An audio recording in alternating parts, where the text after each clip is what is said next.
Okey, Assalamualaikum dan salam sejahtera. Okey, hari ini kita akan sambung kelas kita dengan tajuk yang seterusnya, bab yang ketiga Bab yang ketiga, struktur kearahan. Okey, bahagian yang ketiga. Okey, kalau awak ingat lagi pada minggu lepas, okey saya dah terangkan cara bagaimana kita menghasilkan atau cara yang melibatkan struktur kawalan jujukan dan juga struktur kawalan pilihan. Okey, jadi hari ini kita akan teruskan dengan struktur kod arahan iaitu menghasilkan atau cara yang melibatkan struktur kawalan ulangan. Okey, struktur kawalan ulangan. Okey, jadi kita lihat slide yang berikutnya.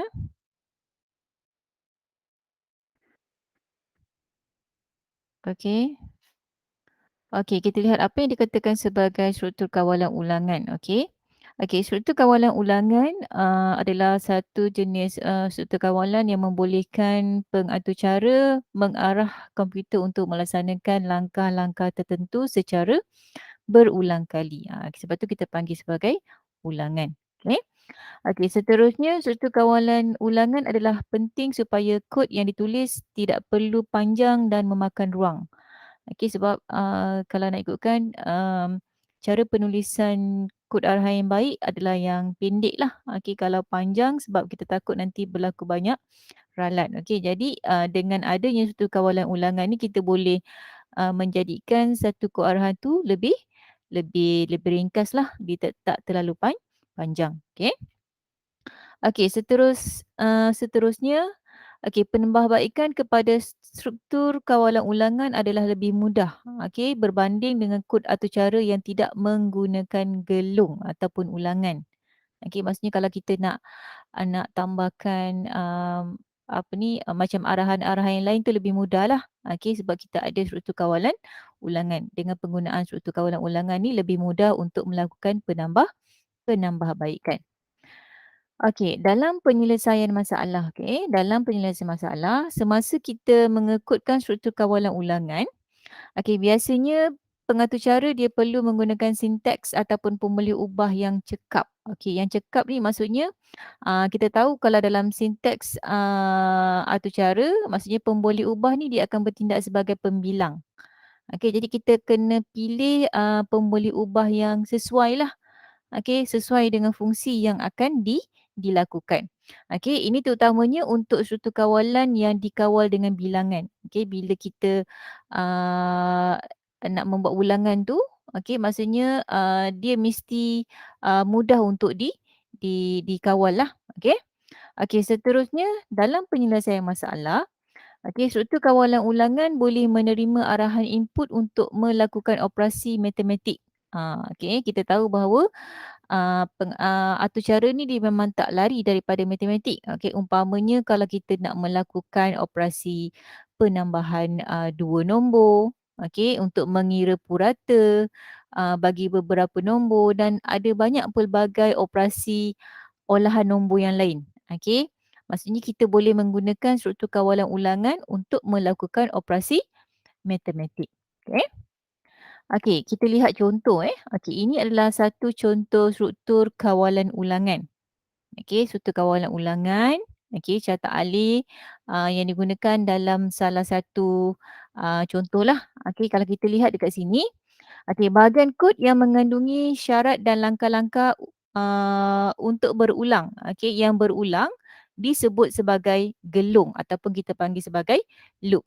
Okey, biasanya kalau macam syarat ni dalam carta alih ditunjukkan dalam simbol rhombus macam ni. Okey, simbol rhombus dan dia ada syarat dekat sini. Okey, di mana I ini adalah dia punya pembilang lah. Okey, so dekat sini bila awak lihat saja bentuk syarat macam ni, bentuk rhombus, maksudnya ada syarat yang berlaku dalam simbol rhombus. Okey, maka di sini akan berlakunya pengulangan ataupun gelung. Okey, selagi mana I ini kurang ataupun sama dengan 3, maksudnya dia akan berulang. Dia punya proses lah. Okey, ini kita panggil sebagai gelung ataupun loop. Okey. Okey, seterusnya Okey, setiap pusingan ulangan yang dilaksanakan pula akan disebut sebagai lelaran. Bila dia berlakunya pembilang dekat sini, bila I sama juga dengan I tambah 1, maksudnya kalau katakan I kurang atau sama dengan 3, so jawapan dia ya kan? Okey, bila ya, I akan dapat nilai yang baru. Maksudnya dekat sini akan adanya pembilang. Okey, berlakunya bilangan. Okey, I akan mendapat bilangan yang baru iaitu I sama juga dengan I tambah 1. Okey, di sini dia akan paparkan selamat datang untuk kali yang pertama. Okey, selepas tu dia akan ulanglah ke atas. Okey, so proses ini dipanggil sebagai lelaran. Okey, so kalau katakan dia ulang untuk kali yang pertama, so dia berlaku lelaran yang pertama. Okey, kemudian dia akan semak lagi dekat sini. Okey, dia akan semak nilai I yang baru tadi. Okey, I sama juga dengan I tambah 1. So, I yang baru dia akan bandingkan lagi dengan 3. Okey, so dekat sini awak boleh lihat perbezaan antara loop dengan lelaran. Okey, ataupun loop dengan iteration. Okey. Okey, seterusnya. Okey, ini maksudnya iteration yang dalam ni lah, yang dalam garisan titik-titik yang warna hijau ni. Okey, itu adalah lelaran. Okey, manakala yang tadi yang dalam garisan warna merah, okey, kita sebut sebagai loop. Okey. Okey, jadi dalam suatu kawalan ulangan ada dua jenis yang biasa digunakan. Okey, yang ini pun kamu pernah belajar masa dalam bab yang kedua sebelum ni. Okey, even masa tingkatan 1 pun kamu pernah jumpa tentang struktur kawalan for dan juga struktur kawalan selagi. Okey, ini memang dua jenis struktur kawalan ulangan yang digunakan dalam atur cara. Okey. Okey, kita lihat tentang struktur kawalan ulangan. Okey, dalam struktur kawalan ulangan dia terbahagi kepada dua. Okey, dia ada dua struktur kawalan ulangan, iaitu yang pertama sekali kita panggil struktur kawalan ulangan for, maksudnya gelung for, dan yang kedua adalah struktur kawalan ulangan gelung while. Okey, bagi gelung for, okey, gelung for adalah struktur kawalan di mana bilangan lelaran telah diketahui. Kita dah tahu berapa kali lelaran akan berlaku, berapa kali ulangan yang akan berlaku. Okey, maksudnya dia dah tetapkan nilai dia. Okey, itu kalau gelung for. So awak kena ingat, for dia dah tetapkan nilai. Okey, tetapi gelung while adalah gelung di mana proses dia dikawal dengan keadaan dan bilangan lelaran yang tidak diketahui. Kita tak tahu. Maksudnya tidak diberitahu bila maksudnya dia punya gelung tu akan berhenti. Okey, lelaran tu akan berhenti. Okey, itu beza antara gelung for dan juga gelung while. Okey. Okey, di mana kalau untuk struktur kawalan untuk ataupun for dan juga struktur kawalan selagi, kedua-duanya sesuai digunakan sebagai struktur kawalan pra-ujian. Okey, ataupun pretest yang akan menguji syarat sebelum melaksanakan lelaran. Maksudnya dia uji syarat dulu. Okey, untuk for dan selagi ni kita kena uji syarat dulu sebelum kita melaksanakan tindakan. Okey, maksudnya tindakan tidak boleh dilakukan selagi mana kita tak uji. Okey, means dia kena uji dahulu, maksudnya dia akan uji pada syarat. Okey, cuma bezanya untuk for tu dia dah tetapkan berapa bilangan dia. Okey, manakala kalau selagi tadi dia tak tetapkan berapa bilangan. Okey. Okey, seterusnya penyelesaian masalah dengan menggunakan struktur kawalan untuk dan juga struktur kawalan selagi boleh diterangkan. Okey, kita akan terangkan dengan menggunakan bahasa pengaturcaraan Python. Boleh. Okey, boleh digunakan menggunakan bahasa pengaturcaraan Python. Sebagai contoh ni lah. Okey, contoh yang awak boleh lihat dalam buku teks. Okey, contoh 3.27. Okey, 3.27 dalam muka surat. Dalam muka surat. Mana saya tak jumpa ni. Okey. Okey, dalam muka surat 144. Okey, ini adalah salah satu contoh penyelesaian masalah menggunakan struktur kawalan ulangan. Okey, di mana kalau kamu biasa main game permainan interaktif dalam handphone kamu, okey, biasanya dia menggunakan struktur kawalan ulangan bagi mengawal fungsi log masuk ke dalam aplikasi. Okey, mana-mana aplikasi bila kita nak login bila kita nak masuk kita nak gunakan means kita akan menggunakan fungsi log masuk ataupun login.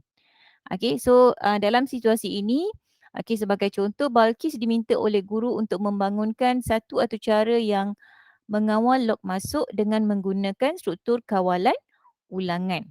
Okey, di mana situasi dia, jika pengguna berjaya log masuk, atur cara akan paparkan selamat datang sebanyak 3 kali. Okey, itu dia punya arahan dia lah, arahan untuk melaksanakan atur cara. Okey, jadi untuk menyelesaikan masalah ini, langkah pertama sekali kita kena kenal pasti dia punya penyataan masalah. Okey, di mana bila kita nak selesaikan, okey, langkah yang pertama kita kena tahu dia punya penyataan masalah. Okey. Okey, jadi kita kena tahulah apa input yang diperlukan. Okey, jadi bila kita nak gunakan aplikasi, kita perlukan ID. ID untuk kita log masuk. Okey, kemudian langkah seterusnya kita kena kenal pasti proses dan juga struktur kawalan yang terlibat untuk log masuk. Jadi kita boleh bayangkan bila kita gunakan aplikasi, kalau kita masukkan ID yang betul, maksudnya dia akan paparkan selamat datang. Okey, tapi kalau kita masukkan ID yang salah, okey, cuba bayangkan apa yang akan berlaku. Okey, jadi itu situasi yang awak boleh gambarkanlah. Okey, boleh gambarkan bila kita nak uh, me, me, apa ni, me, men, menulis atau cara yang melibatkan struktur kawalan ulangan ini. Okey. Okey, so langkah yang kedua daripada penyataan masalah tadi, kita cuba menulis algoritma terlebih dahulu. Kita draftkan algoritma. Tadi kita cuba cari dia punya masalah. Okey, bila kita dah boleh dapatkan maklumat-maklumat yang kita perlukan, jadi kita boleh menulis satu algoritma bagi penyelesaian masalah. Okey, jadi dekat sini kita kena cari satu pemboleh ubah yang sesuai. Okey, so pemboleh ubah yang sesuai kita cuba isytiharkan pemboleh ubah ID dan juga I. Okey, ID ni yang kita akan masukkan. Okey, kemudian I ini adalah bilangan pembilang. Pembilang dia.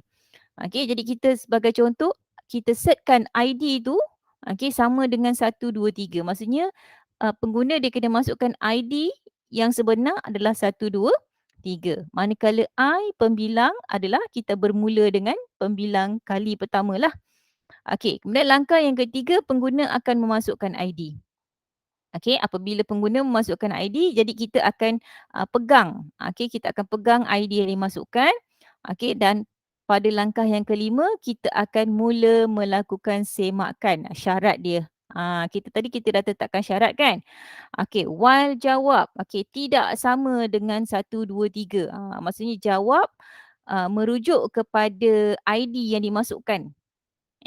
Merujuk kepada ID yang dimasukkan. Okey, while jawab selagi ID yang dimasukkan tak sama dengan 1, 2, 3, maka dia akan ulang langkah 3. Okey, dia akan ulang langkah 3. So nampak kat sini ada ulangan kan? Okey, dan dia punya syarat adalah untuk I kurang atau sama dengan 3. Ini maksudnya dia punya berapa kali ulangan. Berapa kali dia akan paparkan selamat datang. So ini adalah syarat untuk dipaparkan selamat datang. Okey, manakala yang ini adalah syarat untuk dia memasukkan ID. Okey, selagi mana tak sama dia akan ulanglah dia kena masukkan ID. Okey, tapi dekat sini adalah ulangan bila ID tu betul. Okey, bila ID tu betul, dia akan ulang papar selamat datang sebanyak 3 kali. Okey, itu contoh dia. Contoh dia punya algoritma. Okey, daripada algoritma tadi, kita boleh melukis catak alih. Okey, kita boleh melukis catak alih di mana mula-mula sekali kita setkanlah ID dia sama dengan 1, 2, 3. Ini yang perlu dimasukkan oleh pengguna. Okey, kemudian I sama dengan 1. Maksudnya pembilang dia start daripada 1. Okey. Okey, kemudian kita akan minta pengguna untuk memasukkan nombor ID dia. Okey, minta pengguna untuk memasukkan ID. Okey, dan kita akan setkan jawab. Jawab tu maksudnya ID yang dimasukkan lah. Okey, kalau katakanlah ID yang dimasukkan tu sama, jadi dia boleh boleh teruskan lah. Okey, dia akan teruskan. Okey, adakah jawab tidak sama dengan 1, 2, 3? So, kalau katakan tak sama, okey, maksudnya dia akan ulang. Contoh dimasukkan 3, 4, 5. Kalau katakan 3, 5, 4, 5, dia akan ulang. Okey, tapi kalau katakan dimasukkan 1, 2, 3, adakah 1, 2, 3 tidak sama dengan 1, 2, 3? Jawapannya adalah tidak lah. Bila tidak, dia akan terus pergi pada syarat yang berikutnya. So dekat sini dia ada 2 gelung dekat sini, awak nampak? Ni gelung yang pertama dan ini adalah gelung yang kedua, di mana gelung yang kedua ni dia ada dia punya lelaran dia lah. Pembilang, sebab pembilang dia nak memaparkan berapa kali perkataan selamat datang yang akan dipaparkan. Cuma yang gelung yang ini dia tak tetapkan syarat. Awak nampak dia gabungan dua ni. Yang pertama, gelung yang pertama ni dia tak tetapkan berapa syarat dia. Okey, tapi dekat sini dia dah tetapkan berapa kali ulangan. Ulangan dekat sini kurang atau sama dengan 3. Tapi kalau yang pertama syarat yang tadi tu dia tak nyatakan berapa kali dia nak ulang. Contoh kalau katakanlah dia kali pertama dimasukkan 3, 4, 5, kali kedua dimasukkan 5, 6, 7, kali ketiga dimasukkan 9, 8, 5. Jadi selagi mana dia tak dapat masukkan dia punya ID sama dengan ID yang ditetapkan, selagi itulah dia akan ulang. Dia akan ulang. So dekat sini awak boleh nampaklah. Okey, gelung yang pertama ini adalah dia menggunakan while sebab dia tak tetapkan berapa bilangan ulangan. Okey, tapi kalau pada syarat yang kedua, dia dah tetapkan dah. Okey, yang ini adalah gelung for. Okey. Okey, so ini adalah contoh dia punya pengukudan lah. Okey, pengukudan dia yang menggunakan Python. Okey, so pertama sekali kita akan isytiharkan dulu pemboleh ubah dia. Okey, ID dia punya pemboleh ubah adalah ID sama dengan 1, 2, 3.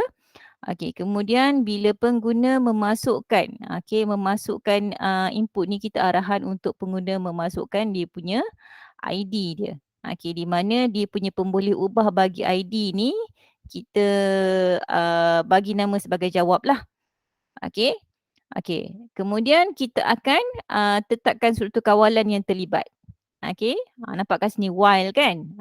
While jawab, okey, selagi jawab dia tak sama dengan 1, 2, 3, dia akan minta dia masukkan ID dia. Selagi tak sama. Tapi kalau katakan sama dengan 1, 2, 3, so dia akan pergi pada syarat yang berikutnya. Kalau syarat pertama tadi digunakan while. Syarat yang kedua digunakan for. Nampak? For I in range 3.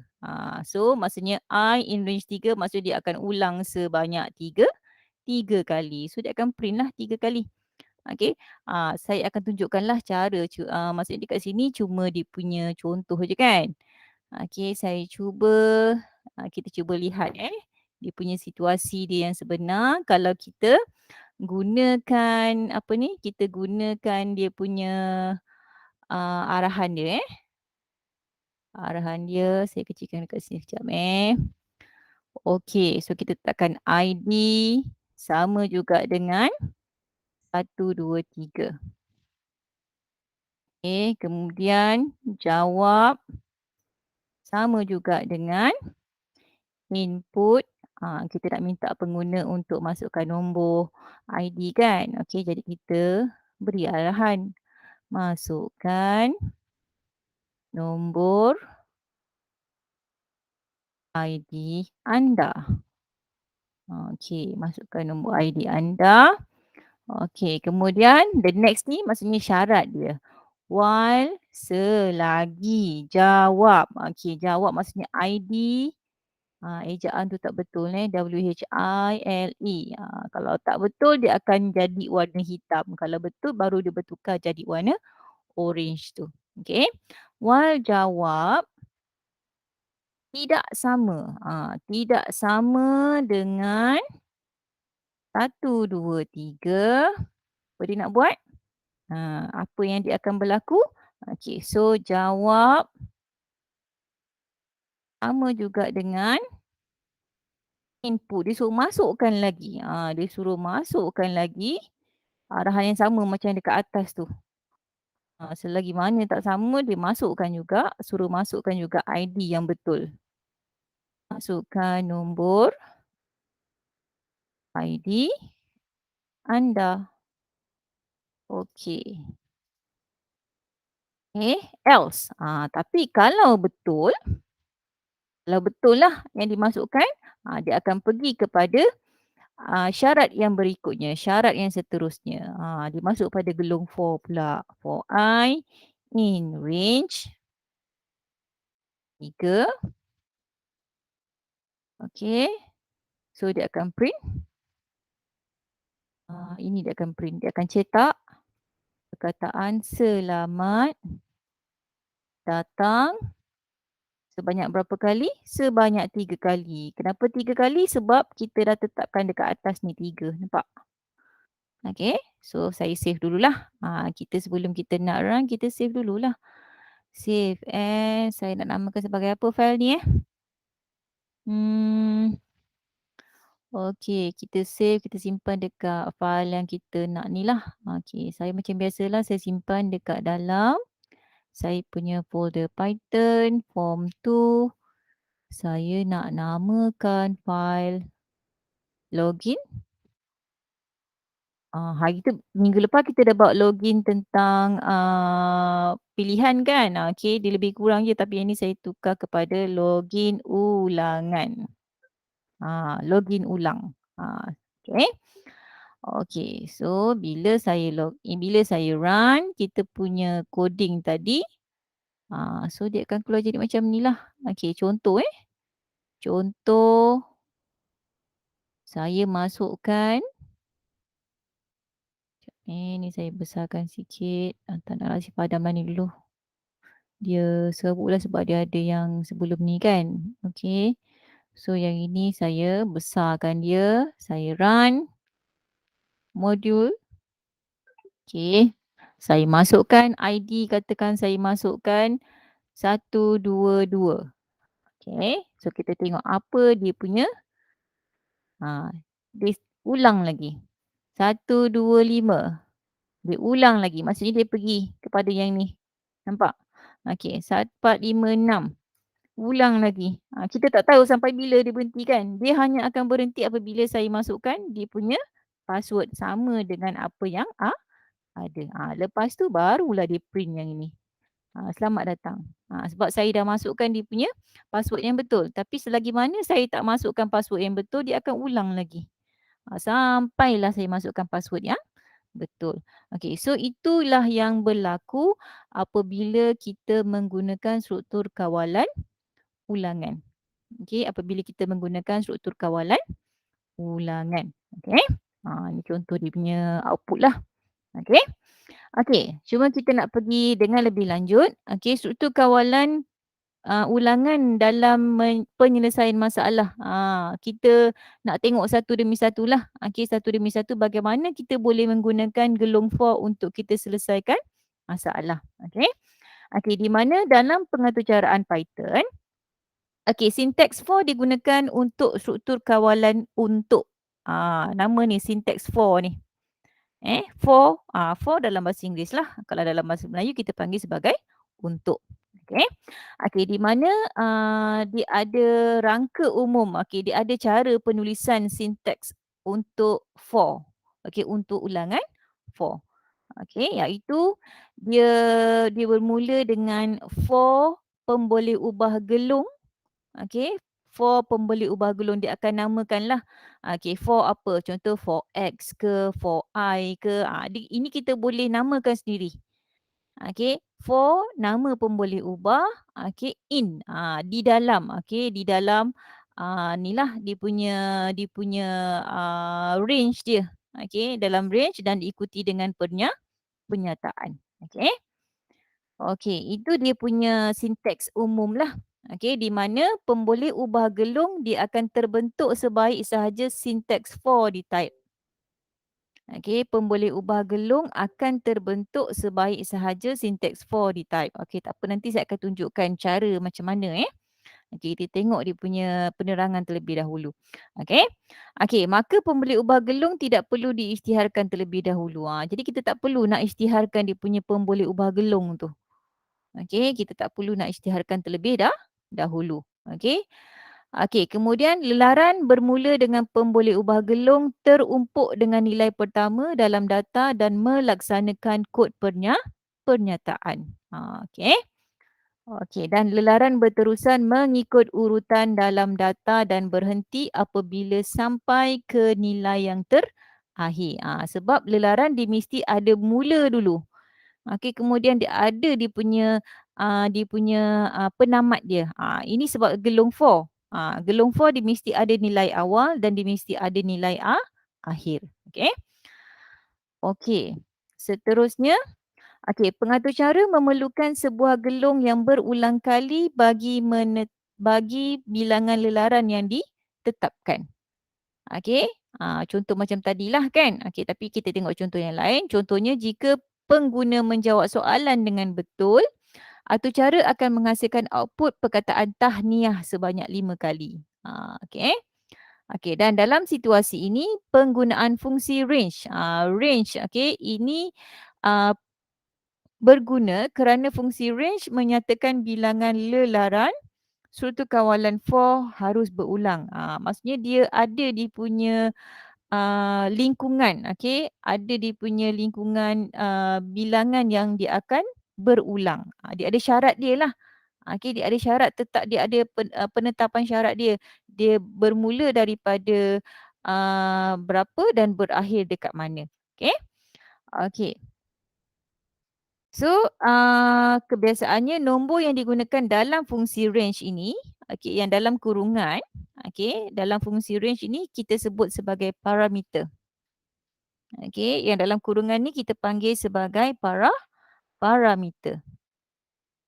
Okey, dan parameter yang digunakan dalam fungsi range mestilah dalam bentuk integer, dia mesti dalam bentuk nombor lah. Okey, yang terdiri sama ada nombor positif ataupun nombor negatif. Dia boleh nombor positif dan boleh nombor negatif. Okey. Dan ada 3 cara kita boleh gunakan untuk menulis parameter bagi fungsi range. Dia ada 3 cara. Iaitu yang pertama sekali range henti. Kalau dia setakat range kemudian ada satu saja parameter, maksudnya parameter yang dalam apa ni, dalam kurungan ini merupakan dia punya nilai terakhir dia.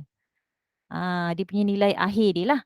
Okey, so dekat sini henti ialah integer bagi urutan berakhir, yang terakhir sekali lah.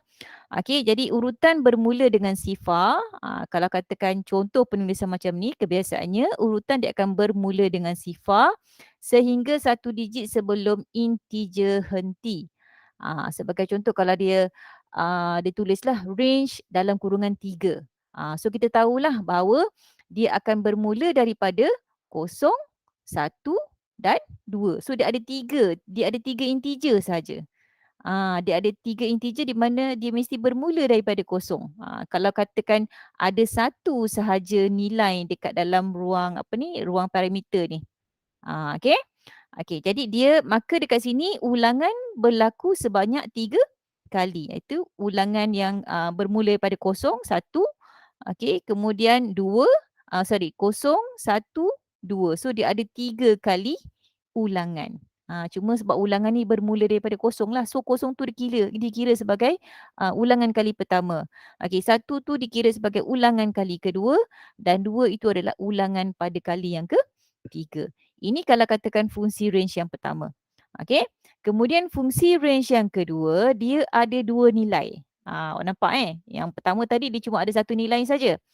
Okey, di mana untuk range yang kedua di mana dia ada nilai mula dan dia nyatakan nilai henti. Okey, di mana mula ialah integer bagi urutan bermula. Dia ikutlah. Okey, dia bermula daripada nombor berapa dinyatakan. Kemudian henti adalah integer bagi urutan berakhir. Okey, kemudian Okey, urutan bermula dengan integer mula sehingga satu digit sebelum integer berhenti. Ni contoh dia lah. Okey, sebagai contoh dia kata range, okey, 3 dan 7. Okey, maksudnya nombor tu bermula daripada nombor 3. Okey, bermula dengan nombor 3. Okey, dan nombor yang terakhir adalah 7. Okey, jadi dia akan kiralah bermula daripada nombor 3. 3, 4, 5 dan juga 6. Tapi nombor 7 dia tak termasuk sekali. Sebab dia kata kat sini kan, urutan bermula dengan integer mula sehingga satu digit sebelum integer henti. Okey, maksudnya kalau cara penulisan seperti ini yang dalam kurungan dia ada 2 nombor, okey, nombor yang terakhir tu dia tak akan masuk sekali. Dia akan berhenti 1 digit sebelum. 1 digit sebelum. So untuk ini, untuk cara penulisan range yang kedua ini, ulangan berlaku sebanyak 4 kali. So awak kena fahamkanlah dekat sini awak kena fahamkan dekat sini. Dia akan berhenti 1 digit sebelum integer yang terakhir. Integer maksudnya henti yang terakhir. Okey, itu yang kedua, fungsi range yang kedua. Okey, fungsi range yang ketiga dia ada 3 nilai. Dia ada nilai mula. Okey, dia ada nilai mula tadi, kemudian dia ada nilai henti dan dia ada nilai langkau. Okey, so kena fahamkan. Okey, nilai mula. Apa yang dikatakan sebagai nilai mula untuk range yang ketiga ni? Okey, nilai mula ialah integer bagi urutan bermula. Dia sama semua untuk tiga-tiga. Kalau mula means urutan dia start daripada mana. Okey, henti pun sama juga. Henti adalah integer bagi urutan berakhir. Okey. Manakala langkau. Okey, langkau ialah integer yang menunjukkan perbezaan antara dua digit bersebelahan. Okey, antara dua digit bersebelahan tu dia mesti ada dia punya beza antara setiap digit. Okey, sebagai contoh macam ni. Okey. Okey, dia tulis range 3, 10, 2. Okey, so 3 itu adalah nilai mula. Okey, 10 adalah nilai akhir. Okey, manakala 2 adalah beza antara setiap nombor. Okey, jadi tadi dia bermula dengan 3. So bila 3 dia punya beza antara 3 dengan nombor yang berikutnya dia kena tambah 2 kali. Sebab dia dalam bentuk positif kan. So dia akan jadi 3, 5, 3 tambah 2 dia akan jadi 5. Kemudian 5 tambah 2 dia akan jadi 7 dekat sini kan. Dia akan jadi 7. Okey, 7 tambah 2 dia jadi 9. Tapi dia bila 9 tambah 2 dia dah lebih daripada 10 kan. Okey, sebab tu dia akan berhenti setakat 9 sahaja. So nombor 10 maksudnya nilai henti yang terakhir tu dia tak akan masuk sekali dalam senarai. Okey. So untuk range yang ketiga ini kita boleh lihat bahawa ulangan berlaku sebanyak 4 kali. Okey, ulangan berlaku sebanyak 4 kali. Okey. So saya harap kamu fahamlah penerangan yang ni. Okey, yang ini ada dekat dalam buku teks penerangan ni ada dalam buku teks Rajah 3.15. Okey, itu 3 cara penulisan. So kena fahamlah perbezaan antara ketiga-tiga penulisan fungsi range.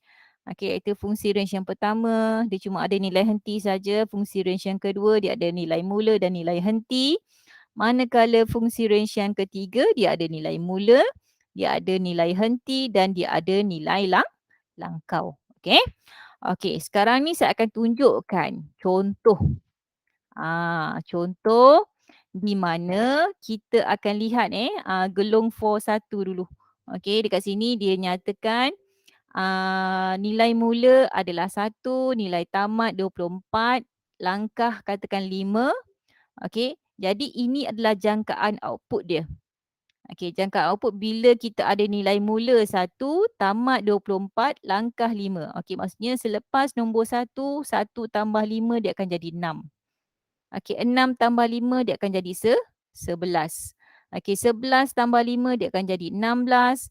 16 tambah 5 akan jadi 21. Tapi 21 tambah 5 dah jadi 26. So dia takkan, maksudnya nombor 24 tu dia takkan termasuk sekali kan. Okey, so dia akan berhenti setakat nombor 21. Okey, so cara penulisan coding dia dalam Python adalah for x in range 1, 24, 5.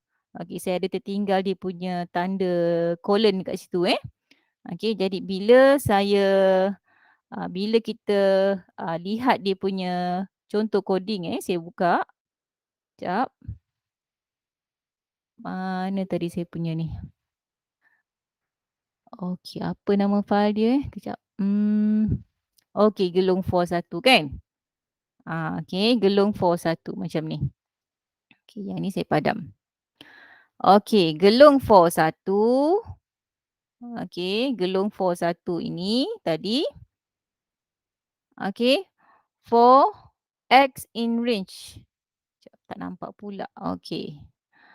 For x in range, okey, maksudnya untuk nilai x, okey, dalam range 1, 24, 5. Okey, 1 tadi nilai mula, 24 adalah nilai akhir, 5 adalah dia punya langkah dia maksudnya beza antara nombor pertama dengan nombor kedua dengan nombor 3 tu maksudnya perbezaan dia adalah sebanyak 5. Kemudian kita nak print x. Okey. Jadi bila kita run, okey, so kita akan dapat dia punya hasil macam ni. Sama kan? Okey. 1, 6, 11, 16 dan juga 21. Okey, maksudnya dia akan turutan dia ke bawah. Cara penulisan dia maksudnya kita akan paparkan hasil. Okey, 1, 6, 11, 16, 21 dia akan turutan ke bawah. Okey. Okey, itu contoh yang pertama. Okey, kalau contoh yang kedua pun sama jugalah. Okey, contoh yang kedua. Okey, saya ambil contoh yang kedua untuk gelung for yang kedua. Mana saya punya file ni? Okey, gelung for yang kedua. Okey, gelung for yang kedua. Okey, dia punya arahan dia adalah apa dia? Okey, lebih kurang macam tadi juga. Okey, di mana nilai mula adalah kosong. Okey, nilai tamat adalah 10. Langkah dia adalah 1. Maksudnya beza antara nombor tu 1. Okey, jadi dekat sini, okey, dia bermula dengan kosong kosong, kosong tambah dengan 1 jadi 1, 1 tambah 1 jadi 2, 2 tambah 1 jadi 3, 3 tambah 1 jadi 4, 4 tambah 1 jadi 5, 6 tambah 1 jadi 5 tambah 1 jadi 6, 6 tambah 1 7, 7 tambah 1 jadi 8, 8 tambah 1 jadi sem 9. Okey, tapi dekat sini dia tak kira sekali dengan 10 sebab dia nak 10 langkah kan. Okey, maksudnya dia akan tamat sehingga nombor 9 saja. Okey. Kita boleh tengok contoh bila saya run dia punya program kan. Nampak? Okey, dia akan bermula daripada kosong. Okey, dia akan bermula daripada kosong. Kosong, 1, 2, 3, 4, 5, 6, 7, 8 dan juga 9. Okey. Dia akan tamat sehingga kiraan yang ke-9. Okey, for x in range 0, 10 dan juga 1. Okey. Okey, di mana yang nombor 10 dia tak kira sekali. Dia tak akan kira sekali. Okey, sebab beza antara nombor adalah 1. Okey. Okey, so ada sebanyak berapa lelaran ni? Ada 10 lelaran dia dekat sini. Ada 10 lelaran yang berlaku untuk contoh yang kedua. Okey, sekarang kita tengok contoh yang berikutnya. Okey, contoh yang ketiga ni Contoh yang ketiga kalau kita lihat tadi untuk contoh yang pertama dan juga contoh yang kedua, dia bermula daripada senarai nombor, kita tengok dia punya pattern dia kan, nombor menaik kan. Okey, daripada nombor 1, 6, 11, 16, 21. Sekarang kita lihat. Okey, kalau untuk contoh yang ketiga ni, untuk contoh yang ketiga ini, dia punya nilai mula 10, nilai tamat dia adalah 5, Sekejap saya betulkan. Okey, bukan dia punya langkah ni bukan 5 Sekejap saya betulkan. Langkah dia bukan 5 dekat sini. Mana contoh saya? Okey ni. Langkah dia bukan 5 tapi langkah dia adalah negatif 1. Okey, ini setiap kali ni dia mesti kena letak tanda colon kalau tak letak colon ni nanti dia akan jadi error. Ada ralat yang berlaku. Okey, kita run balik semula. Okey. Okey, tadi contoh 1, contoh 2 saya dah tunjukkan. Okey, contoh 3 ni. Okey, dia mula dengan 10, dia tamat dengan 5, langkah dia negatif 1. So dekat sini maksudnya bila awak tengok soalan macam ni, bila dia mula dengan angka yang besar, maksudnya dia akan dapat hasil susunan dalam turutan menurun. Dia beza kalau dengan yang tadi tu. Kalau katakan dia mula dengan angka kecil nombor yang kecil maksudnya dia akan jadi turutan nombor menaik daripada nombor kecil kepada nombor besar. Sama juga macam yang contoh kedua tadi. Okey, dia bermula daripada kosong kemudian dia naik sampai nombor 9. Okey, tapi yang ini sebabkan nilai mula dia adalah 10 dan nilai akhir dia adalah 5. So kita boleh nampak pattern dia. Okey, dia akan mula dengan nombor besar dan berakhir dengan nombor kecil. Okey, kemudian dia punya langkah adalah negatif 1. Bila negatif 1 dia ada ni lah. Maksudnya dia menolaklah nilai dia 10, 9, 8, 7, 6 dan seterusnya. Okey, jadi penulisan dalam Python dia akan jadi 4x in range, okey, nilai awal dia 10, okey, nilai henti dia tamat dia 5, manakala langkau dia adalah negatif 1. Okey, so kita boleh tengok contoh dia, saya akan tunjukkan juga. Mana file saya? Sekejap tadi saya dah tutup pula. Okey, so ini gelong for nombor 3. Saya buka gelong for nombor 3.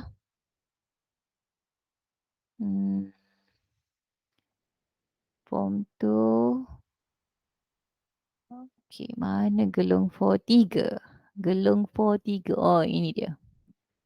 Okey, ini gelong for 3 Ini contoh dia. Okey, so bila saya run. Okey, bila saya run, dia punya coding dia. Okey, nampak? Kita dapat jawapan dia 10, 9, 8, 7, 6. Dia stop sampai nombor 6. Sama macam dekat sini. Nampak? Okey. Okey, dia akan stop sampai nombor 6. Okey. Dia stop sampai nombor 6, maksudnya nombor 6 tu, nombor 5 dia tak kira sekali. Okey, sebab dia ikut dia punya syarat dia lah. Dia ikut syarat dia yang ditetapkan tadi, maksudnya nilai henti dia akan stop 1 digit sebelum nilai henti. Sebab tu nilai yang henti tu dia tak termasuk sekali. Okey? Kena fahamkan konsep yang saya terangkan tadi. Okey, manakala untuk contoh yang seterusnya adalah gelong for. Okey, contoh dekat sini. Contoh yang tadi saya ubahlah. Kita tengok contoh yang keempat kan. Contoh yang keempat ni dia kata apa? Okey, 4x in range. Okey, 3. Kat sini kita ubahlah 3. Okey, kemudian nilai henti dia adalah 23. And then dia punya langkau dia adalah sebanyak 3. So output yang sepatutnya kita dapat adalah 3, 6, 9, 12, 15, 18 dengan 21. Ini yang mesti kita dapat. Okey, jadi kita save dulu. Okey, so dekat sini saya savekan sebagai gelong for nombor 4. Okay. Dan bila saya run kita punya program, saya dapat jawapan dia. Jadi betul lah. Okey, saya dapat sama macam dekat sini. 3, 6, 9, 12, 15, 18 dan 21. Nombor 23 tu dah tak kira sekali kan? Yang nombor 23 tu dia tak kira sekali walaupun nilai henti adalah 23 sebab beza antara setiap nombor tu adalah 3. Okey, kalau kita nak masukkan nombor 23 pun tak boleh sebab 23, 21 tambah dengan 3 kita dapat 24. 24 tu dah lebih daripada nilai akhir. Sebab tu nombor 23 tu kita tak kira sekali. Dia akan berhenti setakat nombor 21. Okey? Okey, itu contoh yang keempat. Okey, kita lihat yang seterusnya. Seterusnya contoh nombor 5. Ni lain sikit. Okey. Dekat sini saya nak tunjukkan cara macam mana kita nak mencetak senarai nombor secara menegak ataupun mendatar. Kalau tadi kita tengok bila kita run program dia keluar jawapan secara menegak. Menegak macam mana? Maksudnya macam ni lah dia keluar, okey. 3 and then dia punya output dia turun ke bawah 6, jadi 9 kat bawah. Okey, kemudian, nombor 12 kat sebelah bawah. Okey, dan seterusnya sampailah nilai yang terakhir. Okey, jadi ada cara macam mana kita boleh, nak paparkan secara menegak ataupun mendatar. Okey, ini contoh kalau kita nak paparkan secara menegak. Sama macam tadi, sama je. Okey, cuma dekat sini saya gunakan, fungsi range yang kedua, nombor 2. Maksudnya dia ada nilai awal, dia ada nilai mula dan dia ada nilai akhir. Okey, untuk yang, kalau katakan yang ada cuma 2 nilai saja, okey, kebiasaannya step dia mesti satu. Step dia maksudnya, langkah antara step nombor tu adalah satu beza dia. Okey. So, untuk soalan seperti ini kalau dia kata for X in range 5, 11. Okey, kita print X. Okey, kemudian selepas kita print X, kita akan print tamat. So, output yang kita akan dapat adalah 5, 6, 7, 8, 9, 10 dan kemudian terus kepada tamat. Dia tak masuk sekali nilai 11 tu. Sebab kena ingat bila nilai hujung 11 dia tak akan masuk nilai 11 tu. Okey, dia akan berhenti setakat, 1 digit, sebelum digit yang terakhir. Ikutlah dia punya step dia tu sama ada langkah 1 ke 2, 3, 4 dan seterusnya. Okey. Okey, kita cuba lihat dia punya, paparan yang sebenar maksudnya dalam kode yang sebenar. Saya akan tunjukkan. Yang ini menegak open. Hmm, gelung. Mana tadi saya buat? Kejap. Kenapa saya tak jumpa ya? Mana tadi? Oh, kejap.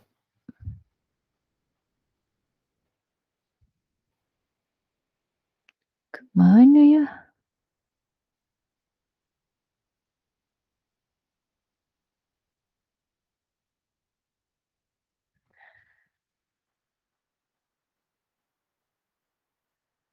Apa nama dia? Kejap.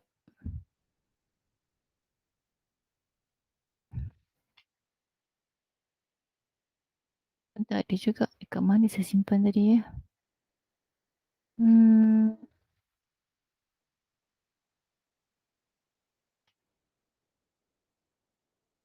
ke saya tak save. Kejap. Tak ada. Okey, kalau tak ada kita buat sendirilah. Kita buat semula ya. Patutnya ada tadi. Okey, gelung login ulang. Hmm. Okey, tak apa. Kita buat semula. Tak susah pun kan? Okey. So, dia punya coding adalah, okey. For X in range, cuma kita tukarkan je lah kat sini. Okey. 5, kemudian 11, cuma saya tambah dekat sini saja. Okey. Saya nak print. Sorry. Print. Maksudnya lepas kita print X, saya nak kita print perkataan tamat. Dia mesti keluar perkataan tamat dekat ujung tu. Okey. So, saya save as. Okey, save as form 2. Cetakkan. Cetakkan menegak.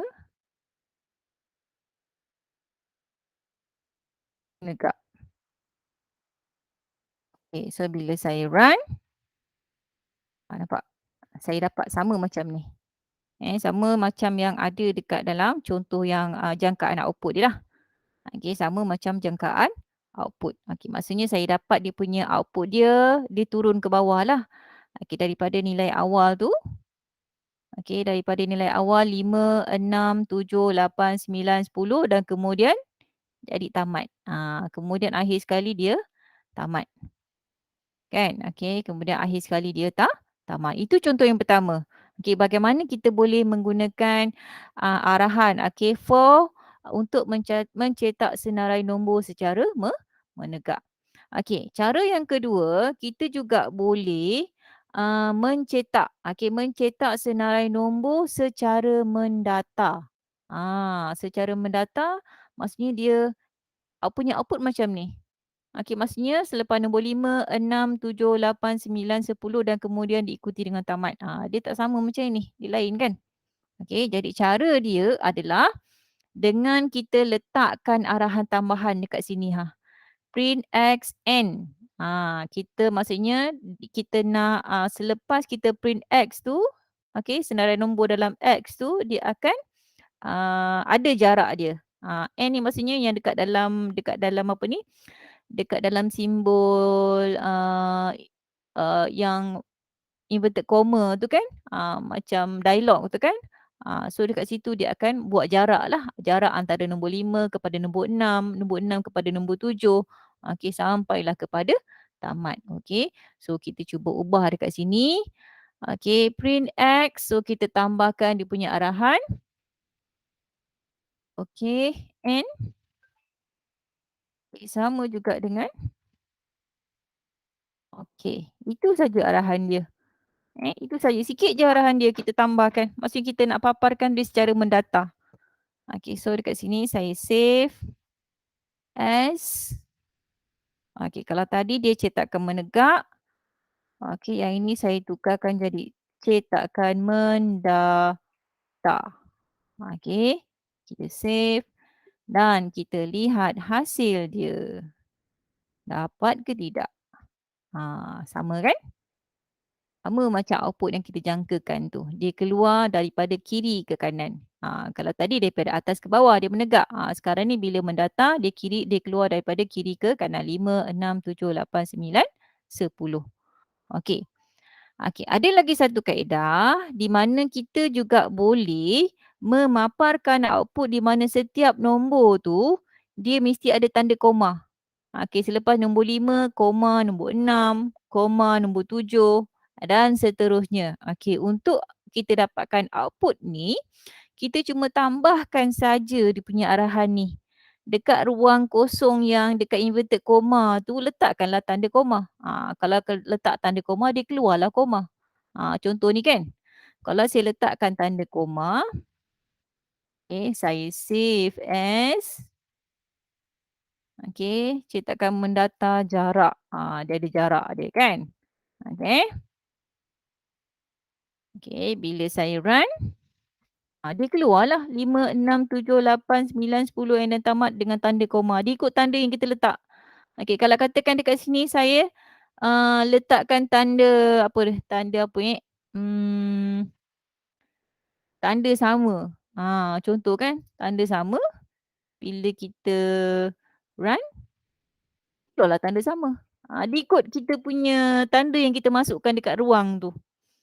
Tapi takkanlah kita nak gunakan tanda sama, tak sesuai lah kan sebab senarai mestilah dia punya senarai dengan, tanda apa ni, tanda koma. Itu yang lebih sesuai. Okey. Okey, itu cara macam mana kita nak paparkan dia. Okey? Senang je Python ni sebenarnya. Okey, kalau faham konsep dia tak ada masalah pun. Okey? Okey, so kita dah buat cetakan mendata, kita dah buat cetakan mendata yang pertama. Okey, kemudian, cara cetakan mendata yang kedua. Okey, sekarang kita nak lihat. Kalau awak ingat balik semula masa struktur kawalan ulangan, kita dah pernah buat macam mana kita nak mencetak piramid. Kan? Okey. Kalau ingat balik semula kita cetak piramid, saya buka dia punya file dia sekejap. Okey, yang ni saya tutup. Okey. Yang ini yang kita dah buat 2 minggu lepas tak silap. Ni bintang yang mana bintang. Okey, bintang.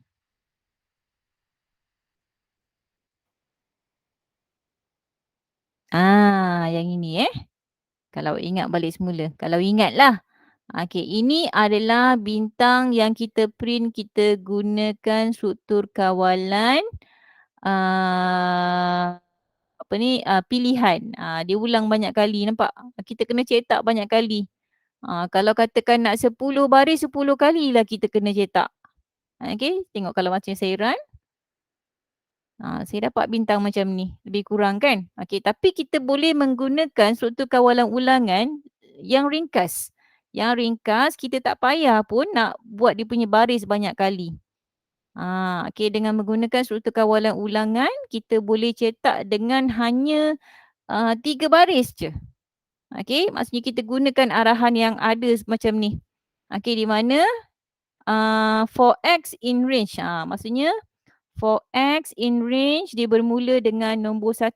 Maksudnya nilai awal dia 1, nilai akhir dia berapa? Okey, 1, 2, 1, 2, 3, 4, 5, 6, 7, 8, 9, maksudnya sampai 11 lah. Maksudnya kita nak print dia 10 kan? Dia nak paparkan 1, 2, 3, 4, 5, 6, 7, 8, 9, 10. Dia nak 10 baris. Bila 10 baris, okey, maksudnya dia punya nilai henti dia mesti jadi 11. Kita tak boleh letak 10. Kita kena letak 11 supaya dia boleh paparkan 10. Okey, kemudian dekat sini kita akan print apa? Kita akan print bintang. Okey, kita akan print bintang, maksudnya dekat sini kita akan print star. Okey, yang kita nak print adalah kita nak cetak perkataan star tu. Star, kemudian darab. Darab berapa kali? Yang ni star yang ketiga tu maksudnya yang kedua ni darab yang warna hijau ni yang akan dipaparkan. Okey, yang warna hitam tu dia punya kod arahan dia. Okey, dia nak darab dengan X, dengan ni lah, dengan range dia ni lah. Okey, kemudian kita tutup dengan tanda kurungan. Okey, kemudian kita nak letakkan dia dot center sebab kita nak dia letak kedudukan tengah-tengah, kita kena letakkan center lah. Center, and then sama juga dengan 20. 20 tu kedudukan dia.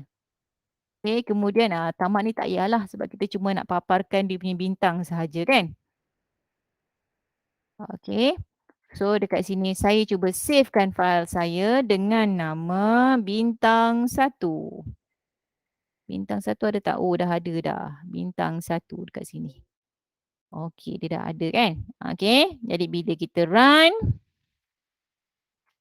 Okey, sekejap. Oh, ada tersilap dia punya simbol kat situ. Saya terlebih pula. Okey, saya save semula. Dia run. Okey, dekat mana silapnya? Okey, print X. Okey, ada terkurang. Kejap. Kalau tengok dekat sini. 1, 2, 3. 1, 2. 1, 2. Okey, kat mana kurang? Kejap saya semak sekejap.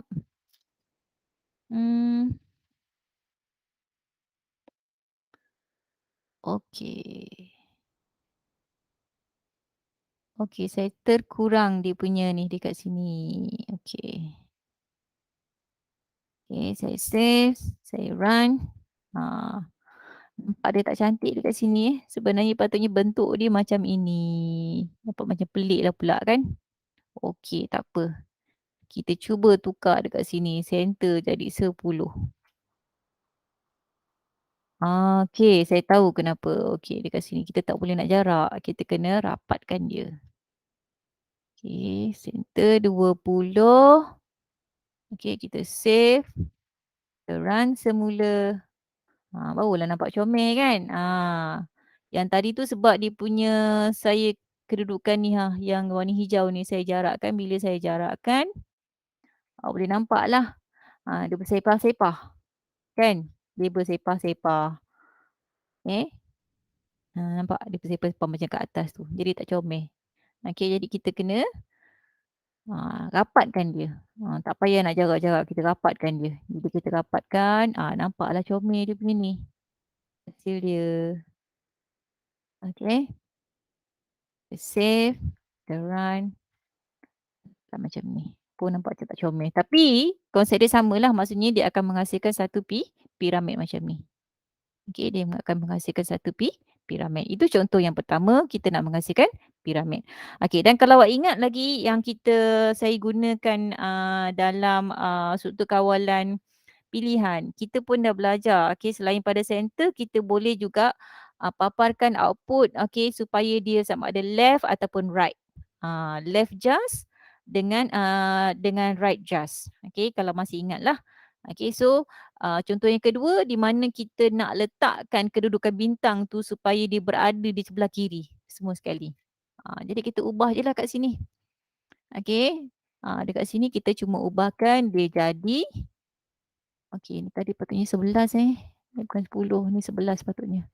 Okey, dekat sini kita ubah jadi L-just. Bila L-just, okey, kita save. Save as. Tadi bintang 1, ni kiri bila kiri, okey, kita run. Dapatlah semua sekali dia pergi sebelah kiri. Okey, kalau katakan nak bintang berada di sebelah kanan, tukar je lah kat sini. Jadi R-just. Okey, saya save as. Jadi bintang kanan. AN. Tak. Okey. Kita run. Dapatlah. Okey, kalau tadi kita buat balik semula, nak buat center kan? Tukarlah balik semula. Center. Okey, file, save as. Mana saya punya bintang? Katakan center. CENTER. Okey, kita run. Saya dapat macam ni. Nampak? Okey, ini maksudnya kita boleh gunakan apa tu yang struktur kawalan ulangan dengan struktur kawalan. Okey, awak boleh tengok beza beza tadi yang kalau kita gunakan struktur kawalan. Okey, mana ni? Sekejap.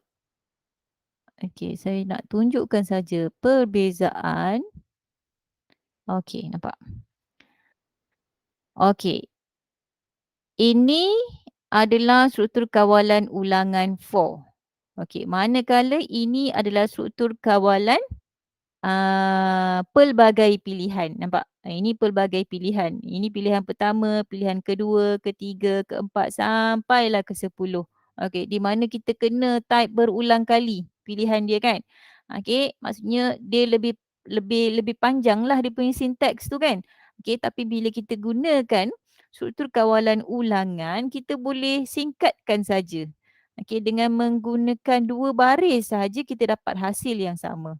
Hasil output yang sama. Ini kalau katakan output untuk yang center, saya run balik semula, saya tunjukkan. Yang ini kita gunakan struktur kawalan ulangan 4. Okey. Okey, kemudian yang ini saya gunakan struktur kawalan struktur kawalan pelbagai pilihan. Dia hasilkan yang sama je, kan? Boleh nampak beza dia. Okey, itulah kelebihan bila kita gunakan struktur kawalan ulangan for ulangan berbanding dengan pilihan. Dua-dua baik sebenarnya, tapi setiap satu tu mesti ada yang lebih baik kan? Okey. Okey, itu contoh yang saya dah tunjukkan pada awak. Saya harap kamu fahamlah. Okey, saya harap kamu boleh faham tentang penggunaan struktur kawalan for.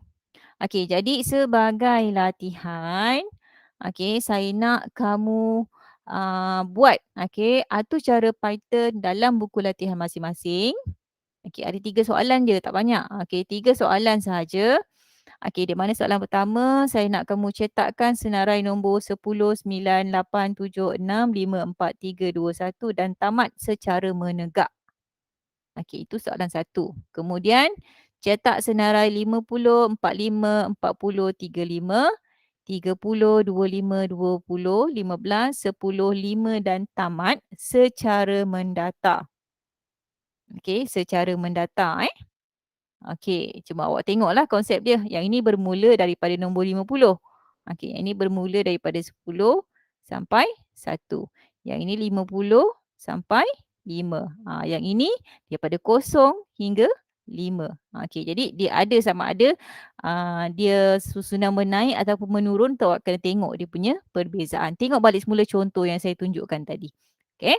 Okey, dan saya nak, kalau nak, tak pasti kamu boleh semak menggunakan Python, yang mana ada laptop dekat rumah boleh menggunakan aplikasi Python, kalau tak ada boleh type menggunakan, kamu punya handphone, gunakan Pydroid. Okey, kalau tak boleh juga, tak boleh nak gunakan Python, boleh gunakan aplikasi lain yang kita panggil sebagai Replit. Itu cari, itu, aplikasi online. Maksudnya dia tak payah nak download pun, awak boleh type secara online, dekat dalam web lah. Kamu pergi dekat Google, cari dekat Replit and then kamu boleh gunakan dekat sana. Okey, saya rasa tak ada alasan kalau kata tak boleh nak install Python dekat dalam handphone, sorry, tak boleh nak install Python dalam komputer, sebab kamu boleh juga menggunakan aplikasi secara online. Okey. Okey, jadi kalau tak ada masalah, saya nak kamu siapkan latihan ini dekat dalam buku latihan masing-masing. Okey, bila dah siap, okey, sila hantar dalam ruangan Telegram. Macam biasalah. Okey, kamu dah siap, kamu tulis dalam buku latihan, dah siap, tolong screenshot dan hantar pada saya. Okey, saya masih lagi menanti juga latihan-latihan yang lain. Okey, saya harap, awak tengok balik semula video-video yang saya sharekan. Okey, kalau tak faham boleh bertanya. Kena bertanyalah, jangan senyap je. Okey, so kalau tak ada apa-apa, saya rasa itu saja untuk hari ni. Okey, terima kasih. Okey, Assalamualaikum.